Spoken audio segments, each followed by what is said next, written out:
મારું નામ વિદ્ધિ. હું સંદીપની વિદ્યા મંદિરમાં ભણું છું. હું ધોરણ 5 માં ભણું છું. મારો તાલુકો ગોધરા અને જિલ્લો પંચમહાલ. હું આજે તમને મગર અને વાંદરા વિશેની વાર્તા કહું છું. હું આજે તમને એક વાર્તા કહું છું. તમે સૌ શાંતિથી સાંભળો. એક હતો વાંદરો. તે ઝાડ પર બેઠો બેઠો જાંબુ ખાતો હતો. નદીમાંથી મગર બહાર આવ્યો અને ઝાડ નીચે બેસ્યો. તે ભૂખ્યો હતો. તેને ભૂખ લાગી હતી. વાંદરાએ તેને જોયું અને કહ્યું, દોસ્ત, તું ભૂખ્યો લાગે છે, લે હું તને જાંબુ આપું. મગરે મોઢું ખોલ્યું. વાંદરાએ ઝાડ ઉપરથી જાંબુ નાખ્યા. વાંદરા અને મગરની દોસ્તી થઈ ગઈ. મગર દરરોજ મગરી માટે જાંબુ લઈ જતો હતો. મગરી કહે,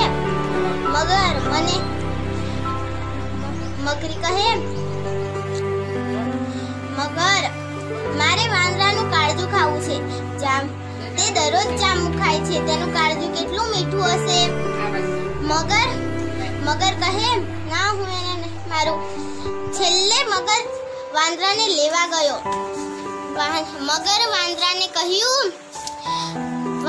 વાંદરા, મારી પત્નીએ તને જમવા માટે આમંત્રણ આપ્યું છે. વાંદરો કહે, હા, હું આવીશ. વાંદરો કૂદીને મગરની પીઠ ઉપર બેસી ગયો. મગર તરવા લાગ્યો અને રસ્તામાં મગરે વાંદરાને કહ્યું, વાંદરા, મારી પત્નીએ તારું કાળજું માંગ્યું છે, એટલા માટે હું તને મારા ઘરે લઈ જાઉં છું. વાંદરો કહે, દોસ્ત, એવું છે, મારું કાળજું તો હું ઝાડ પર મૂકીને આવ્યો. તું મને પાછો લઈ જા, હું કાળજું તને આપી દઈશ, તું મને ઝાડ પર મૂકી દેજે. મગર પાછો ગયો અને વાંદરાએ કૂદીને ઝાડ પર ચડી ગયો અને વાંદરાએ મગરને કહ્યું, મૂર્ખ મગર, તું મારું કાળજું છે. તને ખબર નથી કે શરીરનું કોઈ અંગ શરીરથી બહાર નીકળે તો માણસ મરી જાય. મગર નિરાશ થઈ ઘરે જતો રહ્યો અને વાંદરા અને મગરની દોસ્તી તૂટી ગઈ, કારણ કે મગરે પાછળથી તેનાથી જુઠ્ઠું બોલ્યું હતું, તે માટે તેને કંઈ ન મળ્યું અને વાંદરો બચી ગયો. Thank you, Kiransinh. હું આજે તમને એક વાર્તા કહું છું. તમે સૌ શાંતિથી સાંભળો. એક હતો વાંદરો. તે ઝાડ પર બેઠો બેઠો જાંબુ ખાતો હતો. નદીમાંથી મગર બહાર આવ્યો અને ઝાડ નીચે બેસ્યો. તે ભૂખ્યો હતો. તેને ભૂખ લાગી હતી.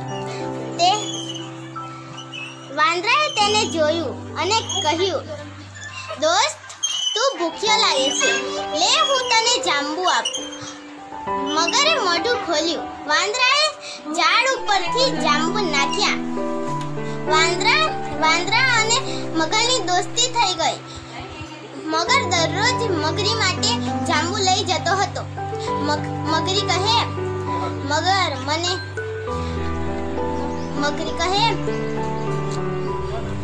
મગર, મારે વાંદરાનું કાળજું ખાવું છે. તે દરરોજ જાંબુ ખાય છે, તેનું કાળજું કેટલું મીઠું હશે. મગર કહે, ના, હું એને મારું. છેલ્લે મગર વાંદરાને લેવા ગયો. મગર વાંદરાને કહ્યું, વાંદરા, મારી પત્નીએ તને જમવા માટે આમંત્રણ આપ્યું છે. વાંદરો કહે, હા, હું આવીશ. વાંદરો કૂદીને મગરની પીઠ ઉપર બેસી ગયો. મગર તરવા લાગ્યો અને રસ્તામાં મગરે વાંદરાને કહ્યું, વાંદરા, મારી પત્નીએ તારું કાળજું માંગ્યું છે, એટલા માટે હું તને મારા ઘરે લઈ જાઉં છું. વાંદરો કહે, દોસ્ત, એવું છે, મારું કાળજું તો હું ઝાડ પર મૂકીને આવ્યો. તું મને પાછો લઈ જા, હું કાળજું તને આપી દઈશ, તું મને ઝાડ પર મૂકી દેજે.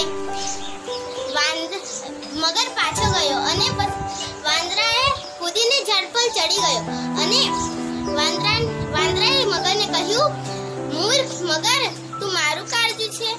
તને ખબર નથી કે શરીરનું કોઈ અંગ શરીરથી બહાર નીકળે તો માણસ મરી જાય? મગર નિરાશ થઈ ઘરે જતો રહ્યો અને વાંદરા અને મગરની દોસ્તી તૂટી ગઈ, કારણ કે મગરે પાછળથી તેનાથી જુઠ્ઠું બોલ્યું હતું, તે માટે તેને કંઈ ન મળ્યું અને વાંદરો બચી ગયો. Thank you. હું આજે તમને એક વાર્તા કહું છું. કઈ વાર્તા?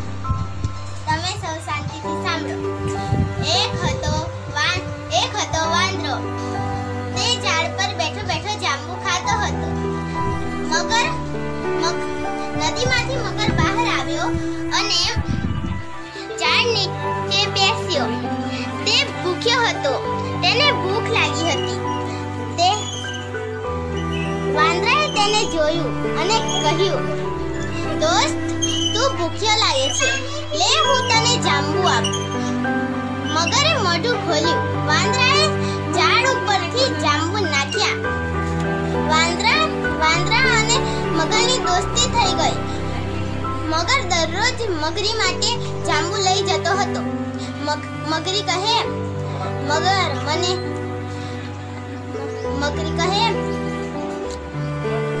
મગર, મારે વાંદરાનું કાળજું ખાવું છે. તે દરરોજ જાંબુ ખાય છે, તેનું કાળજું કેટલું મીઠું હશે. મગર કહે, ના, હું એને હારું.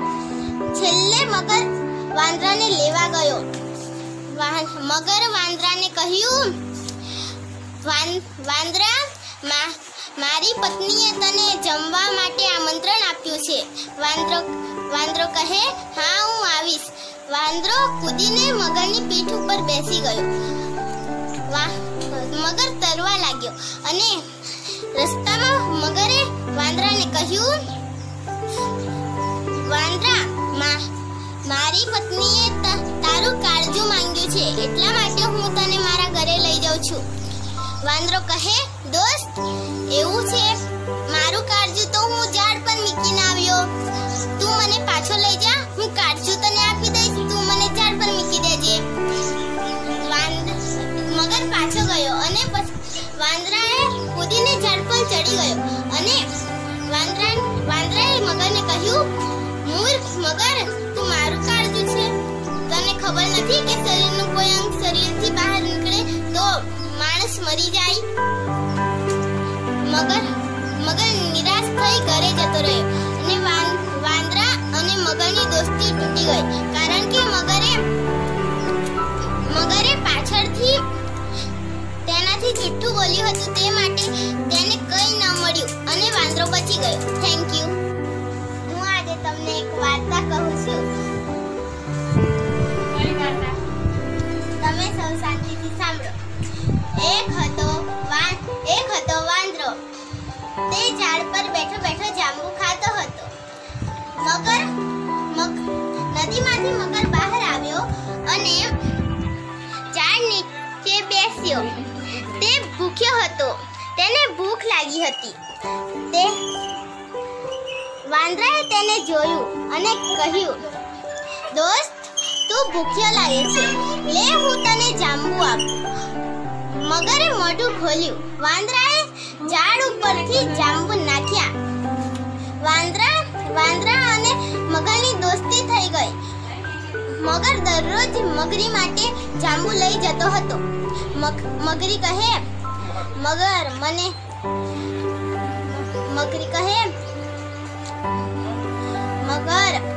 મારે વાંદરાનું કાળજું ખાવું છે.